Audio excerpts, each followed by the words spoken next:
The night sky looks calm because we are protected from it. From the ground, space appears quiet, distant, almost peaceful. A black ocean filled with points of light, something beautiful enough to forget that it is not made for us.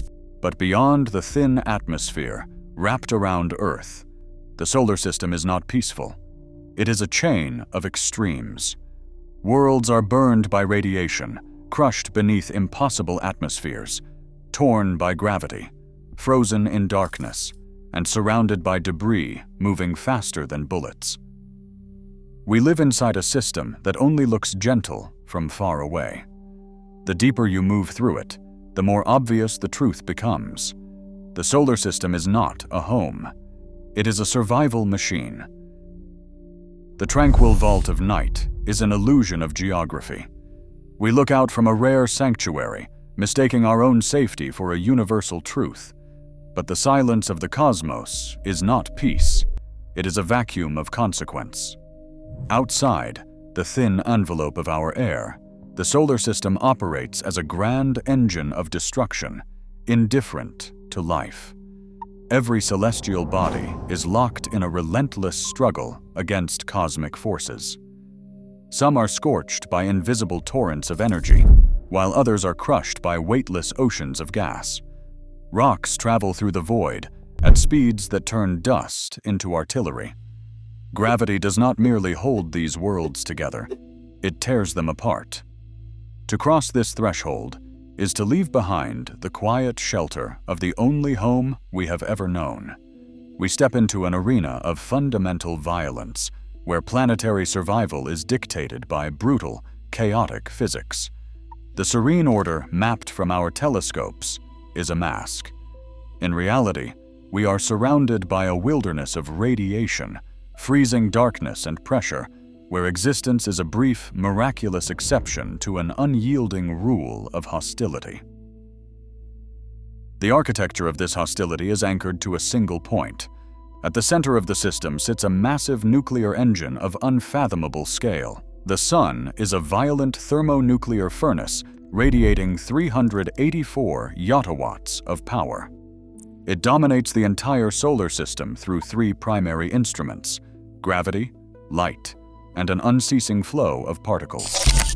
Its gravitational pull dictates the terms of existence for every object in its grasp, binding planets, moons, asteroids, and distant comets in a permanent orbital chokehold.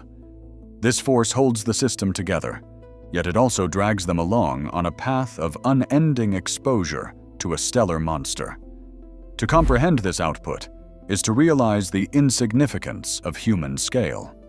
Every single second, this central furnace releases more energy than our entire civilization could consume in millions of years. This power is projected outward as a constant torrent of electromagnetic radiation and a high-velocity stream of charged particles, the solar wind, moving at speeds of up to 700 kilometers per second. The Sun injects magnetic energy into space, generating rapid magnetic field reversals that snap and release bursts of high-energy particles capable of penetrating planetary defenses. This solar wind acts as a kinetic scythe, sweeping across the void. It continuously hammers planetary systems, testing their boundaries and determining whether a world can keep its atmosphere or its water. It is the primary force that shapes planetary evolution, stripping away protective envelopes of gas, evaporating surface water, and bombarding bare rock with ionizing radiation. During coronal mass ejections, the Sun hurls billions of tons of plasma into space, sending intense shockwaves through the magnetic environments of surrounding worlds. Without a strong magnetic shield, any planet in this path is slowly worn away, its atmosphere peeled off and scattered into the dark. Every orbit is a flight from this central fury, yet there is no escape.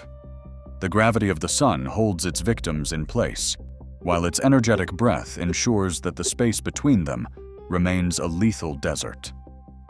This is the primary law of our system.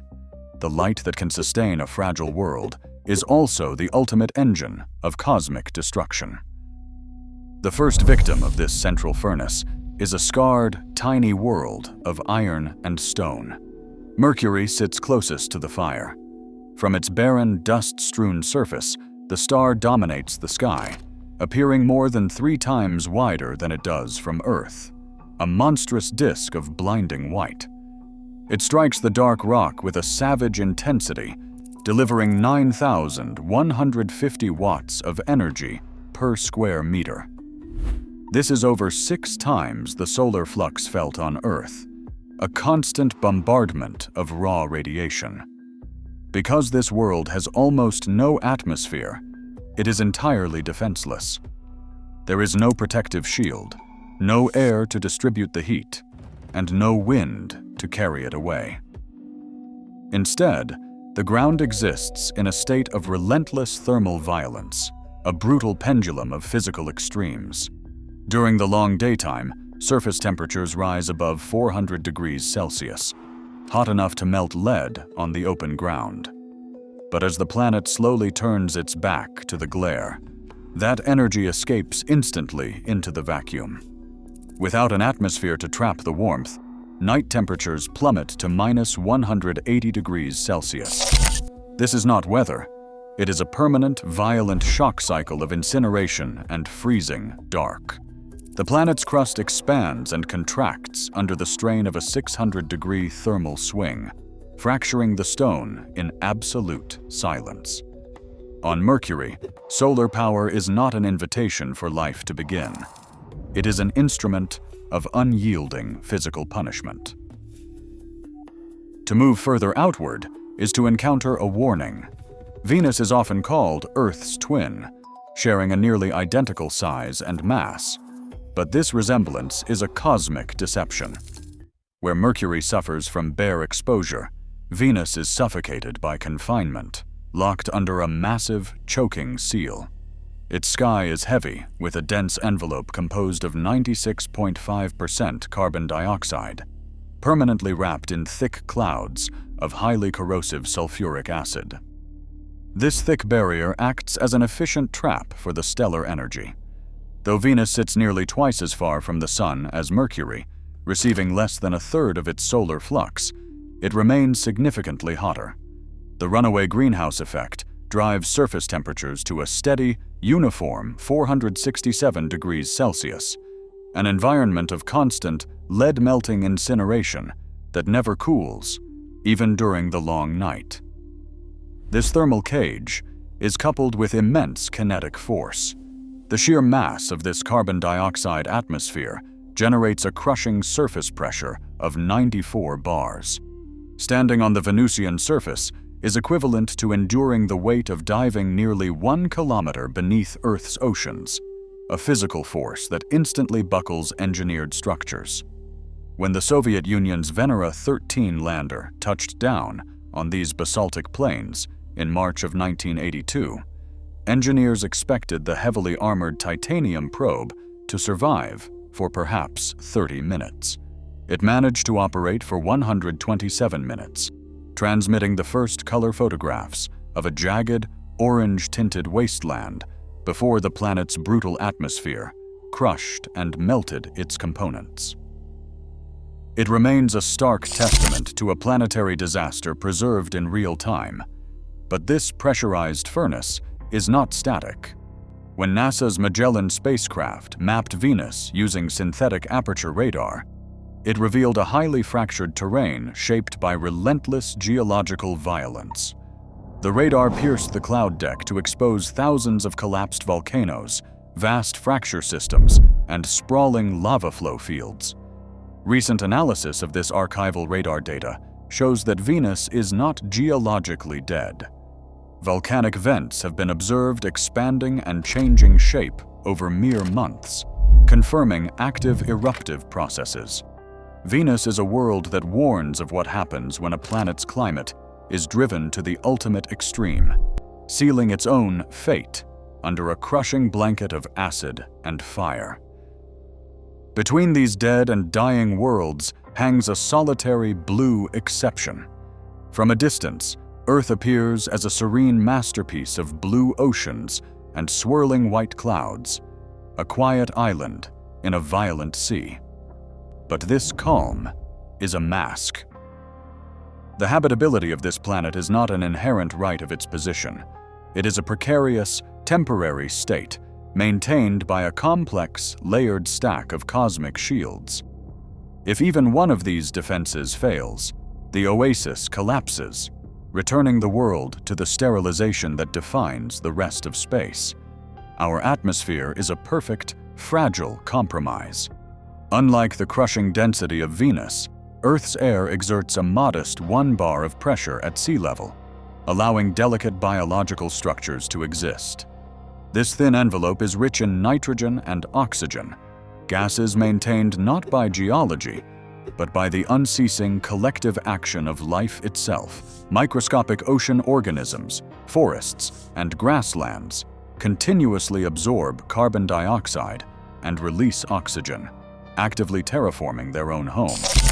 Without this biological engine, the air would rapidly turn toxic, reverting to a suffocating, inert mix of nitrogen and carbon dioxide.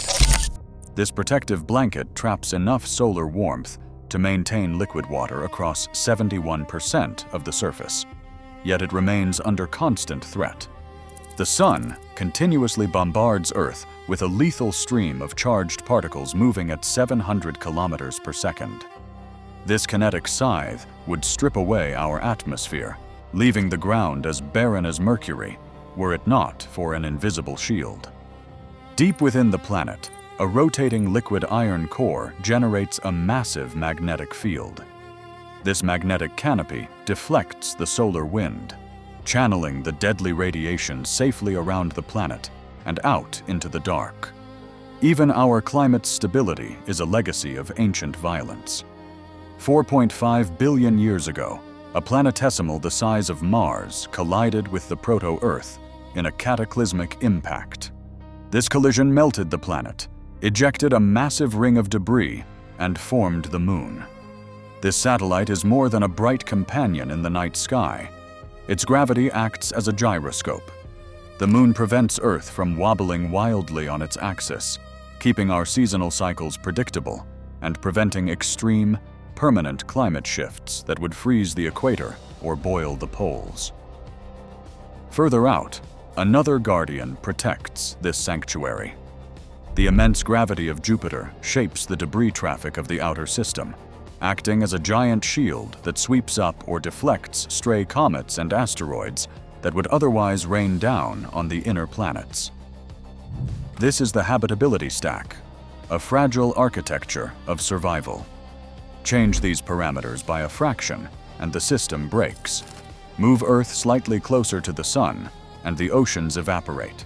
Move it further out, and it freezes. We do not live in a peaceful universe.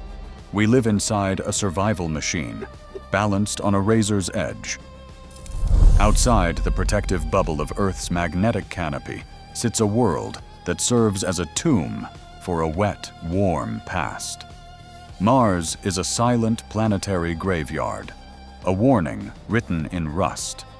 This cold desert is carved with the undeniable signatures of a lost era. Winding valley networks, dry riverbeds, and ancient lake basins scar the surface, proving that liquid water once flowed here in abundance. Minerals like clay-rich phyllosilicates and sulfate salts, which require liquid water to crystallize, lie locked in the Martian soil.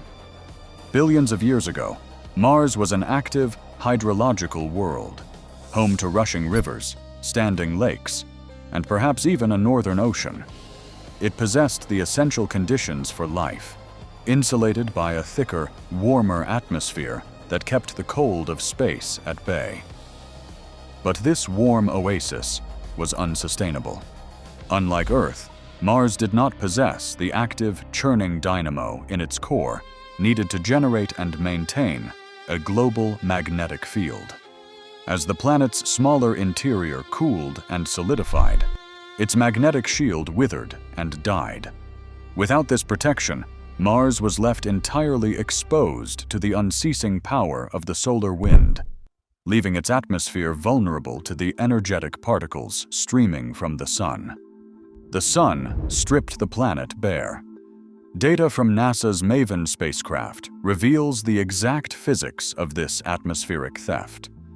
The solar wind's electric fields sweep through the upper atmosphere, capturing newly ionized oxygen and carbon dioxide molecules, flinging them into the void.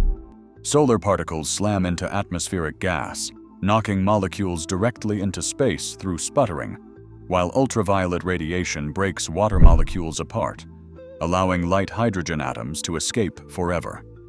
During solar storms, this erosion accelerates dramatically, with heavy ion escape rates surging to between 10 to the 25th and 10 to the 26th ions every single second. Over eons, this unyielding stellar assault peeled away the Martian air, leaving a thin, suffocating envelope dominated by carbon dioxide, with less than 1% of Earth's surface pressure. With its thermal blanket gone, the planet froze, dropping temperatures to -80 degrees Celsius.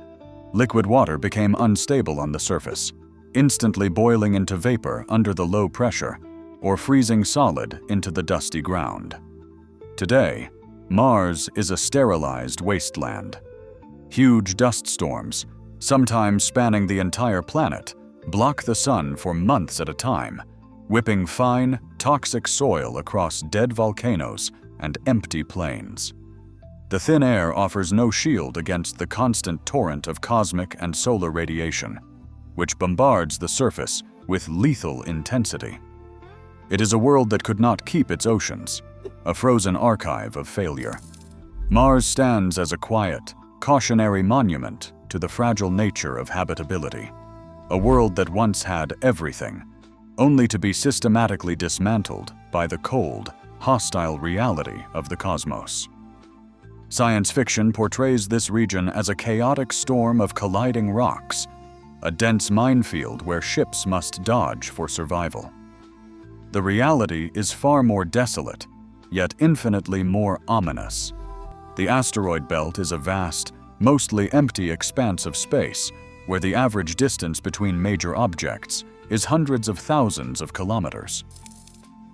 This is a field of ruins, the debris of a planetesimal construction site that was abandoned 4.5 billion years ago. These are the building blocks of a world that never formed, prevented from coalescing into a single planet by the disruptive gravitational tidal forces of the outer solar system. The remnants range from microscopic dust to massive rocky bodies like Ceres, spanning hundreds of kilometers wide. Their compositions are extremely diverse. Some bodies, like the metallic asteroid Psyche, are metal-rich, representing the exposed iron-nickel cores of shattered planetary embryos. Others, like the carbonaceous asteroid Ryugu, are primitive, volatile-rich rubble piles containing water-bearing minerals and organic compounds that have remained frozen since the dawn of the solar system. These primitive carbonaceous bodies hold the very ingredients that may have seeded life on Earth, yet they represent a constant mechanical threat. These fragments preserve a pristine chemical record of ancient collisions, carrying isotopic evidence of impacts older than Earth's oceans. They are the raw ammunition of cosmic history. Over eons, gravitational interactions have flung these rocks inward, carving a permanent signature of violent bombardment across the scorched surfaces of Mercury, the Moon, and Mars. Every crater on the Moon is a fossilized record of a projectile that escaped this region. This impact history is more than an abstract chapter of ancient history. It is the direct reason impact awareness remains essential for our survival. The ancient scars of neighboring worlds are warning signs written in stone. They show that our protective home is not invulnerable, and the quiet, empty space of the belt is merely a pause in an unending cosmic bombardment. Beyond the rocky debris of the inner system sits a colossus. Jupiter is a world of terrifying scale. It is so immense that more than 1,000 Earths could easily fit inside its volume. It is not a place where a ship could land, nor is it a giant shield designed for our comfort. It is a massive, spinning ball of fluid and fury that dominates half of the solar system. There is no solid surface here, no rock to mark a boundary between the sky and the ground. Instead, a descent into Jupiter is a journey through unending atmospheric layers. It begins in cold ammonia clouds and plunges into suffocating depths where the atmospheric pressure is measured in millions of bars. Deep within this abyss, crushing gravity and extreme internal heat compress hydrogen gas into a bizarre, glowing liquid that behaves like liquid metal. This metallic hydrogen sea churns under the weight of the sky, generating a magnetic field so vast and powerful that it warps space for millions of kilometers around the planet. This planet's energy is projected outward through relentless atmospheric violence. The Great Red Spot, a colossal crimson vortex wider than Earth itself, has raged for centuries. It is a permanent engine of destruction, fueled by the planet's rapid 10-hour rotation, showcasing weather on a scale that defies terrestrial comparison. But Jupiter's violence is not confined to its clouds. Its massive gravitational pull acts as a disruptive sculptor, constantly pulling, twisting, and reshaping the paths of everything in its domain. It tears at passing comets, locks billions of asteroids into unstable orbits, and violently squeezes its closest moons with tidal forces so intense they melt solid rock into active volcanic fires. This gravitational dominance is coupled with an invisible, lethal trap. The planet's immense magnetic field accelerates trapped solar particles to near the speed of light, wrapping the planet in a belt of savage, ionizing radiation. This environment is a brutal, corrosive barrier for exploration. Any spacecraft attempting to study this world must be encased in heavy lead vaults to prevent its computer brains from being instantly fried. To approach Jupiter is to enter a realm where the laws of nature are magnified to a lethal extreme, a majestic giant that tolerates no visitors.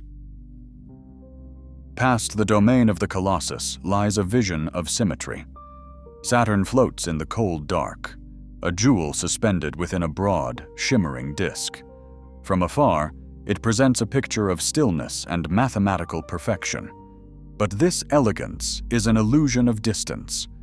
The rings are an illusion of solid structure, composed instead of countless independent fragments of pristine water ice and rocky debris. These pieces, ranging from microscopic dust grains to mountain-sized boulders, hurtle through the void at speeds of up to 20 kilometers per second. It is a planetary belt of grinding, high-velocity collisions, held in a delicate, temporary balance by gravity. The planet below this icy halo offers no solid ground. Saturn is a sphere of fluid and gas, descending from cold ammonia haze into crushing, high-temperature depths of hydrogen and helium.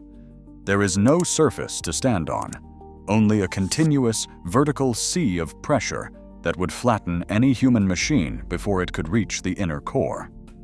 This system's hostility is mirrored in its outer satellites, where the chemistry of life is twisted into frozen extremes. Titan, the largest moon, is choked under a thick orange nitrogen atmosphere. At minus 180 degrees Celsius, water ice acts as hard as granite, forming high mountains and valleys. Yet liquid rivers, lakes, and seas carve these frozen plains. This fluid is liquid methane and ethane, a toxic chemical mixture.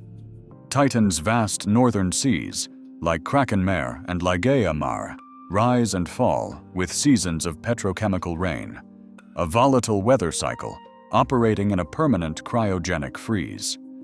Further in, the tiny moon Enceladus presents a stark white face of pure ice, scarred by gaping parallel fractures known as tiger stripes near its south pole. From these thermal wounds, giant plumes of water vapor and icy crystals erupt hundreds of kilometers into space. These geysers carry salts, complex organic molecules, molecular hydrogen, and silica nanoparticles, directly venting a hidden, warm subsurface ocean into the vacuum.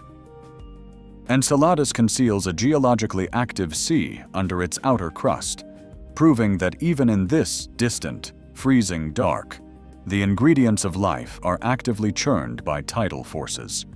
The quiet beauty of Saturn is a mask for a system built on perpetual motion, crushing pressure, and cold, volatile chemistry. Far in the outer system, where the Sun is reduced to a cold, distant star, the rules of planetary geometry break down entirely. Uranus drifts through the freezing dark, tilted 98 degrees on its side, rolling along its orbit like an abandoned, forgotten machine. This extreme axial tilt plunges entire hemispheres into 40 years of uninterrupted darkness, followed by 40 years of continuous, dim sunlight. It is a world of absolute physical disorientation. The atmosphere, a silent shroud of hydrogen, helium, and methane, is locked in a cryogenic freeze of -220 degrees Celsius. Sunlight here is 400 times fainter than on Earth, barely penetrating the pale, green-blue haze. Without internal warmth to drive energetic storms, the planet remains wrapped in a vast, sluggish mantle of water, ammonia, and methane ice surrounding a rocky core. At this distance, the solar system loses its familiar rhythm, leaving a sideways world drifting in silent, eternal isolation. At the outermost frontier of the major planets, 30 times further from the Sun than Earth, lies Neptune. In this frozen twilight, where sunlight is 900 times fainter than on our world, physics suggests there should be only stillness, an inactive, icy grave locked in perpetual stasis. Instead, this blue orb is a theater of chaotic fury. Neptune harbors the most punishing winds in the solar system, screaming across the planet at speeds exceeding 2,000 kilometers per hour. These are supersonic gales, howling faster than the speed of sound on Earth, tearing through a deep atmosphere of hydrogen, helium, and methane. Colossal dark storms, some large enough to swallow entire terrestrial continents, materialize without warning, carving scars through the cobalt clouds before dissolving back into the frozen abyss. This is the chilling reality of the outer system. Even where the Sun's warmth is reduced to a dim pinprick of light, planetary atmospheres remain violently, inexplicably alive, refusing the peace of the quiet dark. Past the orbit of the final gas giant, the solar system does not end. It simply fades into a cold, quiet abyss. This is the Kuiper Belt, a broad ring of icy debris and dwarf planets drifting billions of kilometers from the Sun. Here, worlds like Eris, Haumea, Makmak, and Pluto exist in a state of perpetual preservation. For decades, we imagined these distant bodies as inert, featureless snowballs. Pluto overturned that assumption. Its surface features soaring water ice mountains, vast plains of frozen nitrogen, and a thin, blue atmospheric haze of organic molecules. Hidden beneath this frozen crust, a liquid ocean may still churn, kept warm by decay. If Pluto hides such unexpected activity, its sister worlds likely conceal their own dark secrets. These icy shores are also the breeding ground for comets. Billions of these frozen remnants are preserved in the darkness, waiting for a passing gravitational nudge to hurl them inward toward the Sun. This outer rim is not a wall, but a fading border, a quiet, ominous gateway to the interstellar void. We stand on the only sanctuary in a violent cosmic ocean. As humanity looks to the stars with dreams of expansion, the lethal reality of our solar system remains a grim warning. Habitability is not a cosmic guarantee. It is a fragile, fleeting miracle. Earth is not just our home. It is our only shield. If we lose it, the dark cold waiting outside will not spare us. Share your thoughts in the comments below.